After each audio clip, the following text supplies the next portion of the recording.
here you are again, watching another damn video on productivity.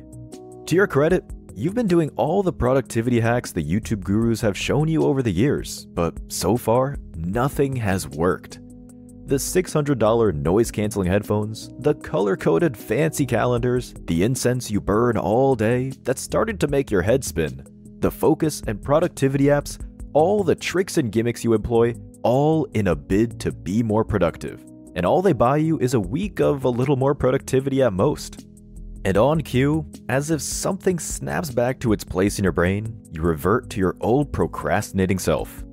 And no matter how hard you try, that school project isn't getting turned in till deadline day.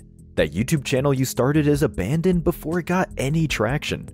But why should you listen to anything I have to tell you about productivity? How will this video be different from all the ones you've watched in the past? Let me briefly tell you why you should listen to me. I was a trained physicist in college, and I hold a master's degree in atmospheric physics, but by the time I finished my master's degree, I'd already lost all interest in anything academics. I hated the culture, I hated the pay, and by the time I finished writing my thesis, I was so bored that I wanted to scream and pull my hair out. At this stage, I didn't need a fortune teller to tell me that academics wasn't for me. So I asked myself what I could see myself doing for the rest of my life. And I also asked myself, what would make me buttloads of money without putting too much effort? Yeah, I'm lazy like that. I knew I loved teaching, and I found that the buttload of money I was looking for could be found on the internet. So I decided to start teaching on the internet. If I wanted to teach on the internet, how would I do it? I could start a blog. What would the blog be about? I could base it on something I've struggled with all my life. I could teach others going through the same thing how to break free just as I did. And voila, my wealth shop was born. But how would the blog grow? How would I reach those people that I needed to reach? At that time in the blogging sphere, you had a better chance of seeing a real-life unicorn than getting organic search traffic from Google as a new blog. But I figured it out early that to build a successful business on the internet, irrespective of the niche the business is in, writing is at the heart of that success. Don't get me wrong, to build a successful blog, other things need to be done, like on-page and off-page optimization and all other technical SEO stuff. But without writing, I knew I had nothing. To be able to reach and teach people, becoming a prolific writer first, then a creative writer, then an engaging one was what would make or break my blog. In Pareto's lingo, writing was the 20% activity that would drive the 80% of results I would get in my venture to make money on the internet. So I focused on writing. But I had no tangible writing background. Nobody had taught me how to write at any point in my life. So I started reading some books on writing and started going through the grinders and banging my head against my computer every single day. I would block out 2 hours of my day just to write. No matter what happens, come hail or high water, come boredom or writer's block, I would honor that 2-hour time block. I knew that making the jump from being a physicist who wrote boring academic papers once in a while to talk about nofap, productivity, the masculine lifestyle, and eventually becoming a full-time writer would be a daunting task. And yet, in the space of 3 years that I started blogging and the 2 years I've been on YouTube, I've written 2 full books, each over 100,000 words, 4 short books of about 25,000 words each, more than 125 blog posts, and about 75 YouTube scripts. All these writings exclude writings I've done for clients and on other people's websites. And my hard drive is also filled with writing projects that just didn't make the cut, or projects I got bored with and abandoned halfway. And the results I got have been remarkable. In the 3 years of blogging, I've garnered over 10,000 subscribers to my exclusive email list. I've sold thousands of copies of my book, and I've hit the bestseller list on Amazon. In the almost 2 years I've been doing YouTube, I've grown this channel to over 5,000 subscribers. I've helped grow another channel to over 20,000 subscribers, and I've had videos hit over 200,000 views and counting. Throughout this process, I've reached and taught millions of people and helped improve their lives in my own way. So I could say that I'm a pretty productive writer. Not as productive as Elon Musk level yet, but I do pretty okay. Speaking of productivity giants like Elon Musk, do do you know that he isn't doing anything special to be that productive other than obeying 4 productivity principles? If you paid attention to the story I just shared, I mentioned 3 of these principles that I obeyed to some degree, which made me productive to the degree that I am. The 4 principles of productivity. By now, you should have intuitively known that becoming a productive person has nothing to do with downloading a fancy app, doing some weird convoluted morning routine, or using tricks and gimmicks to cajole your brain into focusing on what you have to do. If all these stuff work, you'd be more productive than Elon Musk by now. The lesson from this is that productivity isn't random. It isn't something that just happens to you when you do certain hacks, tricks, or gimmicks. There are a set of 4 principles that govern productivity. Your level of productivity depends on how well you obey each of these principles. Elon Musk is highly productive because, over the years, he's become proficient at obeying these principles governing productivity. Most people aren't productive because they aren't even aware of some of these principles in the first place. People who know of these principles are being taught every trick and gimmick in the productivity handbook by the productivity gurus, and they end up entirely neglecting these principles. So, their cycle of procrastination and giving up on themselves keeps perpetuating itself, no matter what they do. Remember that productivity isn't random. It doesn't just happen to you. To become productive is to start obeying these 4 productivity principles, and everything will automatically fall into place. And these 4 principles are 1. The law of energy, 2. The Pareto's principle, 3. Parkinsons Law, and 4. The law of hustle. To become a productive person, your goal is to achieve at least 80% obedience in each of these principles. But before we get into the in-depth analysis of each of these principles and how to start obeying them, you need to first and foremost, and most importantly, define or redefine your relationship with productivity. So, what is productivity to you? Surprisingly, to most people, productivity means activity. They judge their level of productivity by how busy they are. But the true definition of productivity is the quality of your output. The quality of output has nothing to do with the quantity of input. Quantity of input in terms of how much time you're spending and how much effort you're putting in. If I could achieve a higher quality output than you would in 3 hours by investing just 30 minutes of my time, that means I'm more productive than you. And the market would definitely reward me more than you because I just created a higher value output. So, it's important to start measuring your productivity by the quality of your output, rather than the quantity of your input. It's important to make this distinction because after watching this video, you might find that you're more leisurely about your work and you have more time on your hands than you know what to do with. You might find that you're doing less than you were before, and everything gets kind of slow-paced for you. And you might even find that you start doing things that aren't remotely related to the tasks you want to be productive with. But because of the way you've been programmed to think of productivity in the past, you might start getting bored or uncomfortable at the fact that you don't have to do too much again. And because of this past programming, you might revert to old ways and start procrastinating on important things again. But if you've gotten clear on the fact that productivity is and will always be synonymous with quality of output, you won't have this problem. Now that we've gotten clear on what productivity means to us, let's look at how to honor each of the principles of productivity. How to honor the law of energy. The first thing to sort out when it comes to being more productive is your energy levels. At its core, productivity is nothing more than energy transfer. You put forth your energy over some time to produce something. But remember that energy can neither be created nor destroyed. It can only be converted from one form to another. This means that the quality of your energy will definitely influence the quality of your output. And it blows my mind how most YouTube productivity gurus never prioritize helping you tune your energy levels up. Some of them might talk about the usual sleep well, eat well aspect of it all, but most times they never go deeper into energy. They never emphasize that without the right energy levels, everything else you do to be more productive is utterly useless. When it comes to energy, there are 3 forms of it. There's the physical form of energy, there's the mental form, and there's the emotional form of energy.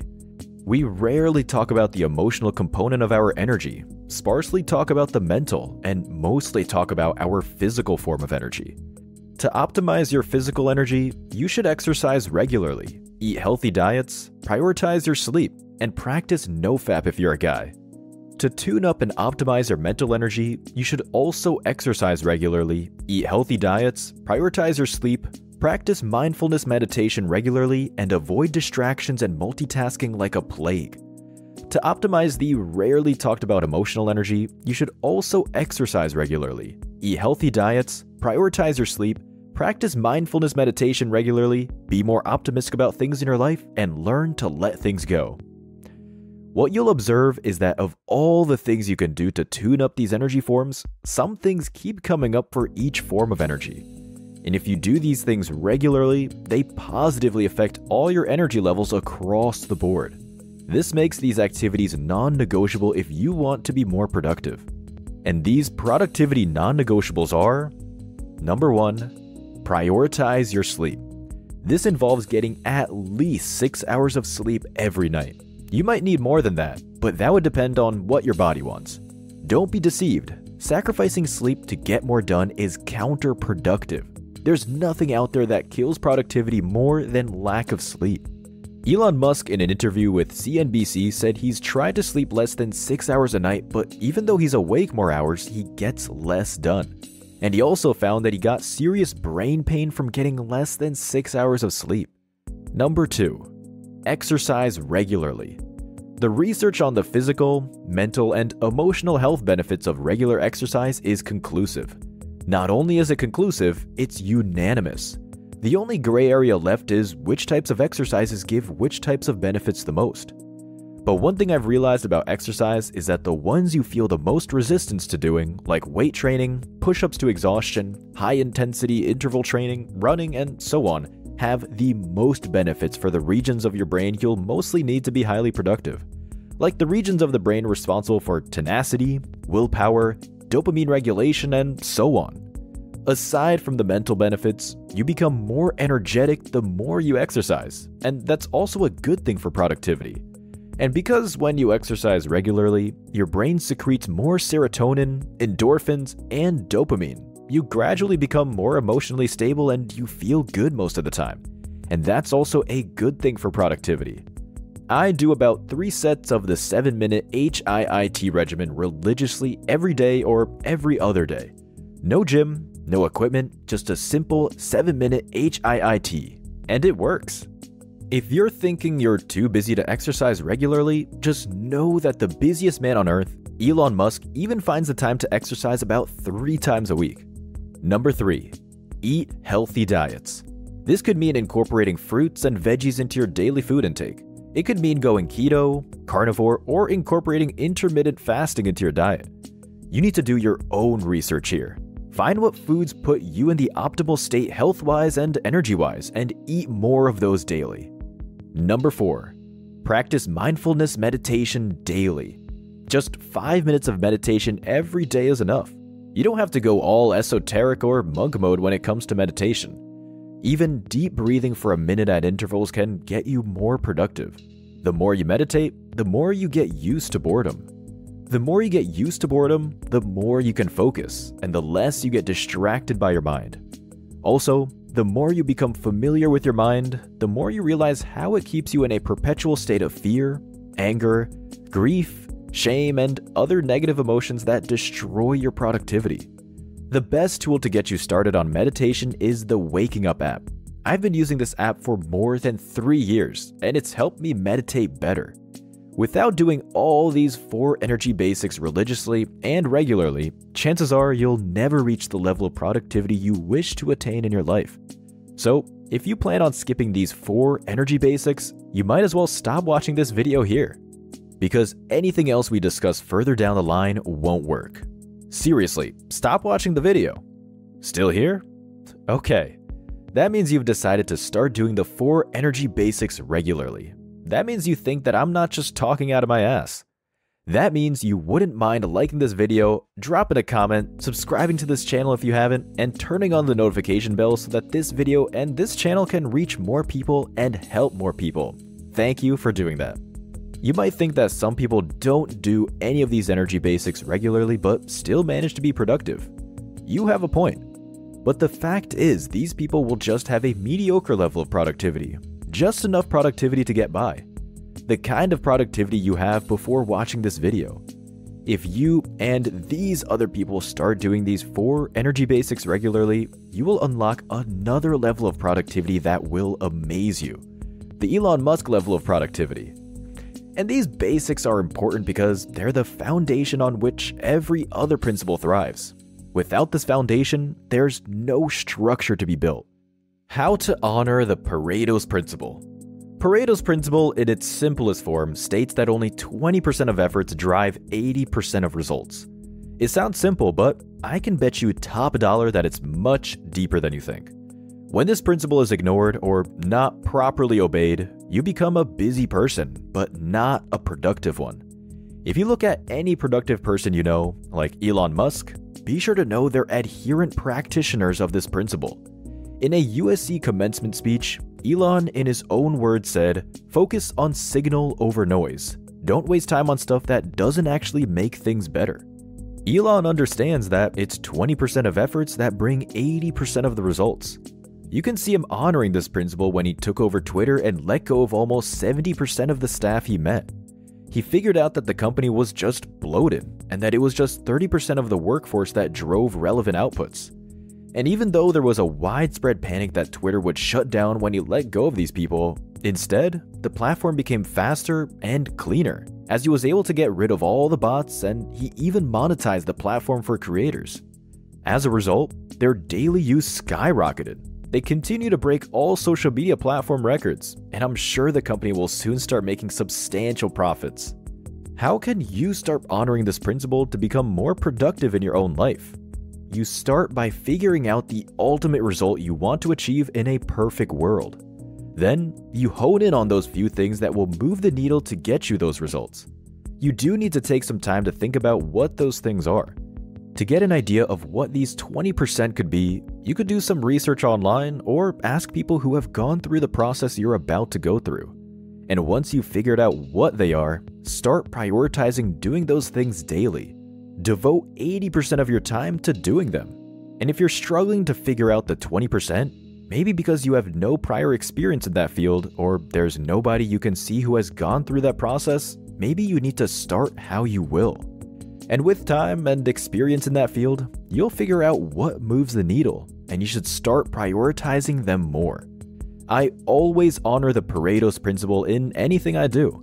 I start by asking myself the result I want to achieve in a perfect world.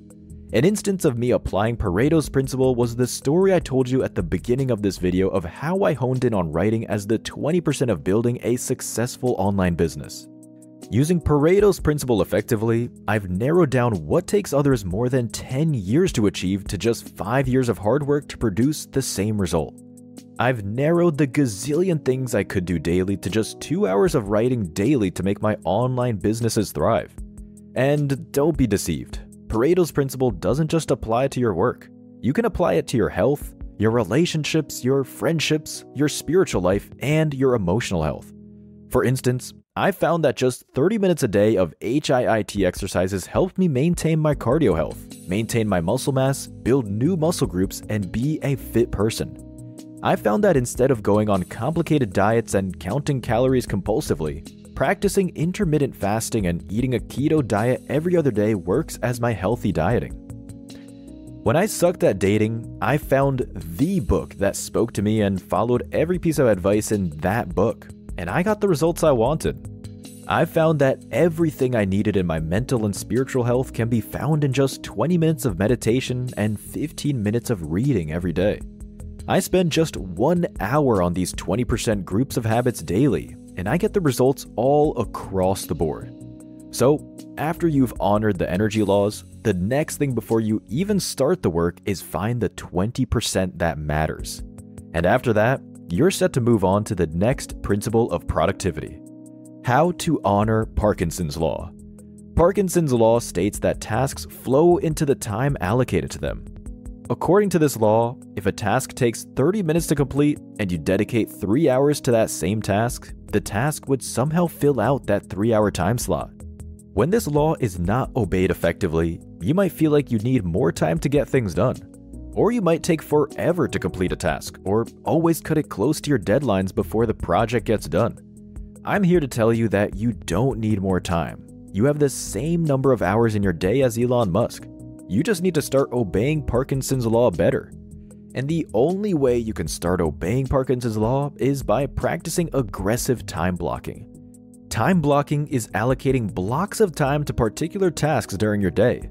These blocks can be 15 minutes, 30 minutes, or 1-hour blocks. Or you can be far more aggressive by using 5-minute time blocks just as Elon does. How he manages to chug down his lunch in 5 minutes? I'll never know, but he does it. And I guess he's been doing it for years and he's become pretty proficient at doing it. I used to use 15-minute blocks for my tasks, and these days I've moved to 1-hour time blocks. I found that using time blocks protects you from distractions and also prevents tasks from spilling into each other and into the rest of your day. Time blocks foster effective mental task switching, which in turn makes you more mentally and physically relaxed.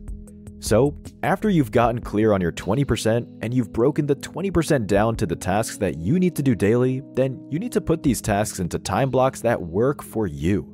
Now that you're ready to start working, there's one more principle of productivity that you need to learn how to obey to become highly productive. How to honor the hustle. There's a little something called mastery, and its effects on productivity is rarely talked about. If I've been doing something over and over for years, it's only natural that I become more effective at doing it. So it stands to reason that I'll be more productive than someone just starting. This is what I like to call the law of hustle when it comes to productivity.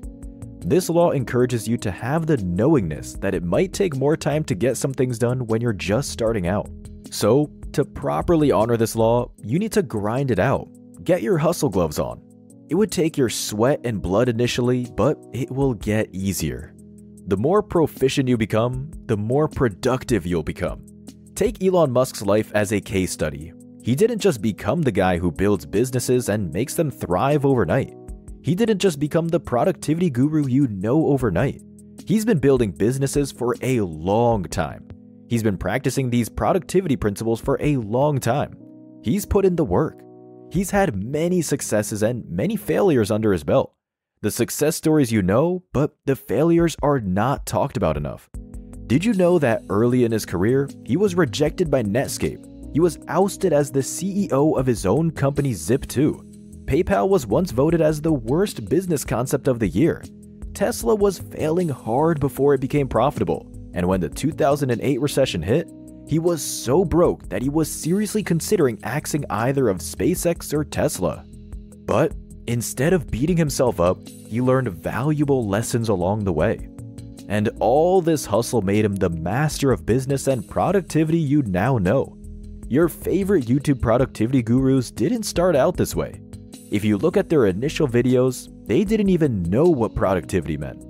My writing didn't start out this way. My writing used to suck all those years ago. But the more I did it, the better my output got. And the more quality output I produced, the more productive I started to seem.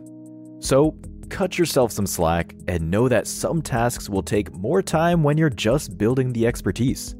Know that some tasks are time wormholes no matter what you do, so don't get impatient. Keep willing yourself back to take continuous action till you become a master. Honor the hustle. It's inescapable.